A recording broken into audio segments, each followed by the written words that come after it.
Emigrantes e inmigrantes. Las personas son una de las fuentes más grandes de riqueza e industrias enteras han sido creadas por inmigrantes, así como algunas de las economías de acogida han sido transformadas por estos también.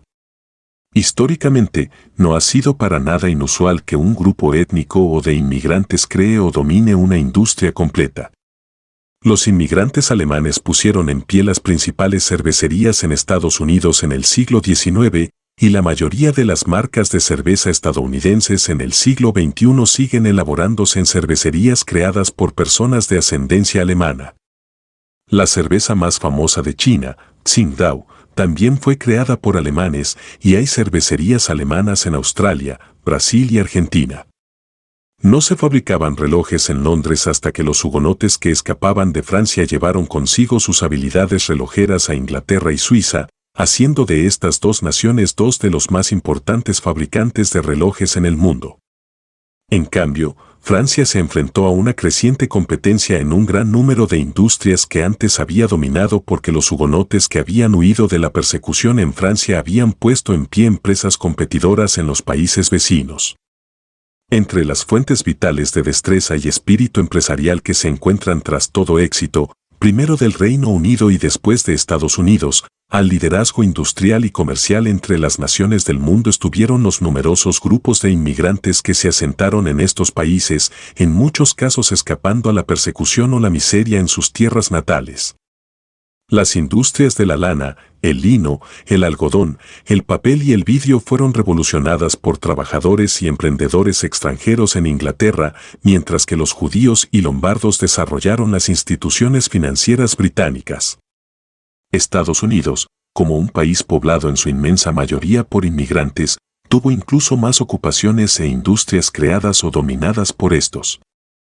Los primeros pianos construidos en la época colonial de Estados Unidos fueron construidos por alemanes, que también fueron pioneros en la fabricación de pianos en la Rusia zarista, en Inglaterra y en Francia, y las firmas creadas por alemanes continúan produciendo los principales pianos estadounidenses, como Steinway y Schnabel, en el siglo XXI. Los países de Sudamérica han dependido de los inmigrantes incluso más, en especial los de otros países al margen de las naciones conquistadoras de Portugal y España.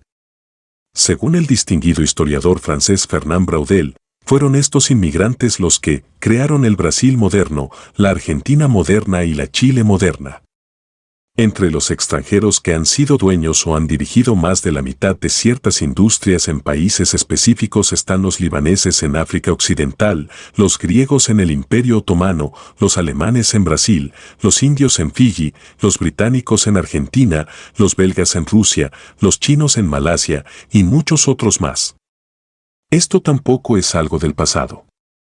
4/5 de las tiendas de donuts en California son propiedad de personas de ascendencia camboyana y más de la mitad de los médicos del Reino Unido son nacidos fuera de Gran Bretaña.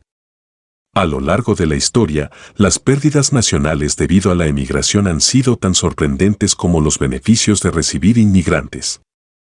Después de que los moriscos fueran expulsados de España a comienzos del siglo XVII, un clérigo español preguntó, ¿y ahora quién hará nuestros zapatos? Quizá esta pregunta hubiese sido mucho mejor hacérsela antes de expulsar a los moriscos, especialmente considerando que este clérigo en particular había apoyado las expulsiones. Algunos países han exportado capital humano a gran escala, por ejemplo, cuando su población joven con media o alta educación emigra a otros países que ofrecen mejores oportunidades. The Economist informa que más del 60% de los universitarios graduados en Fiji, Trinidad y Tobago, Haití, Jamaica y Guyana se han trasladado a países de la Organización para la Cooperación y el Desarrollo Económico. En el caso particular de Guyana, lo ha hecho el 83%. Aunque no es fácil cuantificar el capital humano, la emigración de personas educadas en esta escala representa una pérdida grave de riqueza nacional. Uno de los ejemplos más dramáticos de las pérdidas de un país debido a la emigración fue el caso de la Alemania nazi, cuyas políticas antisemitas llevaron a muchos científicos judíos a escaparse hacia América, donde desempeñaron una función vital en hacer de Estados Unidos la primera nación con una bomba atómica. Por ello, el aliado de Alemania, Japón, pagó un precio incluso más alto por las políticas que llevaron a la masiva emigración de judíos de una Europa dominada por los nazis. Sin embargo, sería engañoso evaluar el impacto de la inmigración solo en términos de sus contribuciones positivas. Los inmigrantes también han traído consigo enfermedades, crimen, desorden interno y terrorismo. Tampoco se puede poner en la misma bolsa a todos los inmigrantes.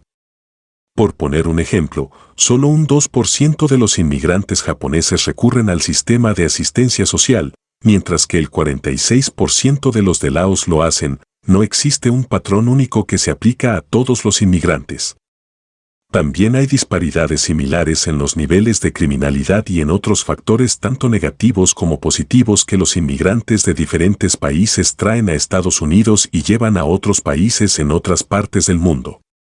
Rusia y Nigeria a menudo se encuentran entre las naciones más corruptas del mundo, y los inmigrantes de Rusia y Nigeria son famosos por su participación en actividades criminales en Estados Unidos.